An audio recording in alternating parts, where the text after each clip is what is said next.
একটি ছোট গ্রাম ছিল। সেই গ্রামে বাস করত তিথি নামের একটি মেয়ে। তার সাথে থাকতো তার দুটি পোষা পাখি। তার নাম ছিল তিথি আর একটা ছিল মিহির। তারা একসাথে খাবার খেত, গ্রামে ঘুরে বেড়াতো এবং খেলা করত। তারা অনেক সুন্দর মনের মানুষ ছিল এবং পাখি দুটো তাকে অনেক পছন্দ করত এবং ভালোবাসতো। তাই তার সাথে মন খুলে পাখা উড়ে উড়ে চলতো। তা দেখে গ্রামের সকল মানুষ অনেক খুশি এবং হ্যাপি ছিল।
নদীর জল বুদবুদ করে উঠছে, আলো ঝলমল করছে।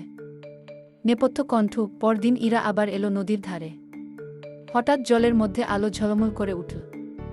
জল ফেটে উঠে এক জলপরি বেরিয়ে এল। নীলি, মৃদু হাসি নিয়ে। আমি নীলি, এই নদীর জলপরি। তুমি কি আমার বন্ধু হবে?